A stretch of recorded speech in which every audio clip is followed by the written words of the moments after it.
Pendant 10 ans, personne n'a vu le schéma. Les victimes disparaissaient dans différentes villes, dans différentes circonstances. Les enquêteurs analysaient chaque affaire séparément. Et quand enfin un psychologue a établi un profil et désigné le type de coupable, il s'est avéré que le tueur les croisait chaque jour dans le couloir. Il travaillait au commissariat. Un tueur en série n'est pas un personnage de film. C'est quelqu'un qui tue au moins 3 personnes, à différents moments, avec des pauses qui permettent une vie apparemment normale. Ce sont justement ces pauses qui rendent leur capture si difficile. Ils vivent parmi nous. Ils ont des familles, un travail, des voisins. Pendant des années, les enquêteurs se fiaient à l'intuition et à l'expérience. Mais dans les années 70, le FBI a commencé à développer le profilage comportemental.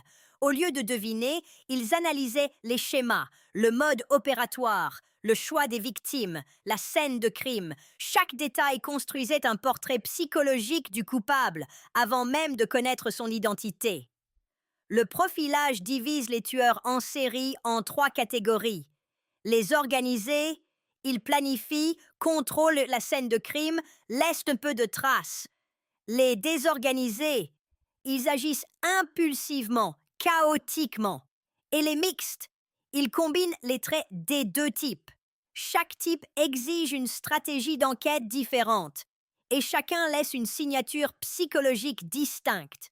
Les tueurs en série échappent à la détection pour plusieurs raisons. Ils se déplacent entre juridictions, différentes villes, différentes polices, absence d'échange d'informations. Ils choisissent des victimes en marge de la société, dont la disparition n'attire pas l'attention immédiate. Et surtout, ils savent faire semblant. La normalité est leur meilleur masque.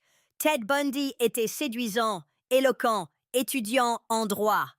Dennis Rader était président du conseil paroissial et père de 2 enfants. John Wayne Gacy organisait des fêtes pour enfants. Tous 3 étaient des tueurs en série. Leur vie publique était une façade parfaitement construite. Personne ne soupçonnait ce qui se cachait derrière le sourire. Chaque tueur en série finit par commettre une erreur, un changement de schéma, un geste irréfléchi, un excès de confiance. Parfois, c'est la technologie, ADN, caméra, traces numériques. Parfois, la psychologie. Le profil réduit le cercle des suspects à quelques personnes. Et parfois, le coupable veut être arrêté. Il laisse inconsciemment des indices. Le profil psychologique ne désigne pas une personne précise. Il réduit le champ de recherche. Il détermine l'âge, l'éducation, la profession, le statut social, le type de relation. Il dit aux enquêteurs où chercher et quoi surveiller. Dans une affaire aux États-Unis, le profil a réduit la liste des suspects de milliers de personnes à 12. Dans les années 90, dans une ville polonaise, 7 femmes ont disparu. Les affaires n'étaient pas reliées entre elles. Ce n'est que lorsqu'un psychologue criminel a été engagé que le schéma est devenu visible. Le profil désignait un homme de la trentaine travaillant dans les structures de l'ordre, connaissant les procédures d'enquête. Pendant des années, les enquêteurs ont vérifié d'anciens détenus, des personnes au passé criminel, des suspects du quartier. Personne n'a pensé à examiner ses propres rangs. Le profil psychologique a changé la direction de l'enquête. On a commencé à analyser qui avait accès aux informations sur les progrès de l'affaire. Qui savait ce que la police cherchait? Dans les dossiers d'une des affaires, on a trouvé une note. Un témoin décrivait un véhicule aperçu dans les environs. Le numéro d'immatriculation était partiel, mais suffisant. Quand on a vérifié la base de données, il s'est avéré que la voiture appartenait à un fonctionnaire, le même qui avait participé à plusieurs perquisitions, qui connaissait des détails non révélés publiquement. L'arrestation s'est déroulée discrètement, sans publicité médiatique.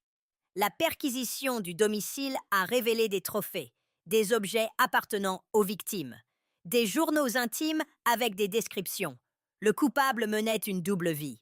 Au travail, c'était un fonctionnaire modèle. Chez lui, quelqu'un de complètement différent. Les voisins ont témoigné plus tard qu'ils n'avaient jamais rien remarqué. Les psychologues ont tenté d'expliquer. Les hauts tueurs en série savent compartimenter leur identité. Dans un contexte, ils fonctionnent normalement. Dans l'autre, ils réalisent leurs fantasmes. Ce n'est pas un dédoublement de personnalité. C'est une capacité consciente et apprise de dissimulation. Le coupable savait comment se comporter, quoi dire, comment éviter les soupçons. Les dossiers ont révélé que le coupable avait accès aux bases de données. Il savait quand la police était proche.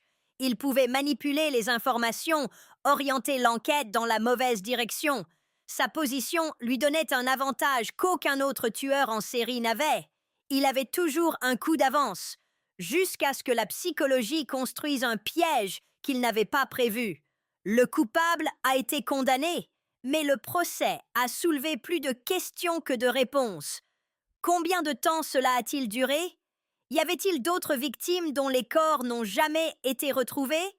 Pourquoi personne au commissariat n'a remarqué de changement dans son comportement? Les psychologues affirment qu'il pourrait y avoir d'autres cas similaires, que le masque de normalité peut cacher plus que nous ne pouvons l'imaginer. Combien de personnes que nous croisons chaque jour portent un tel masque?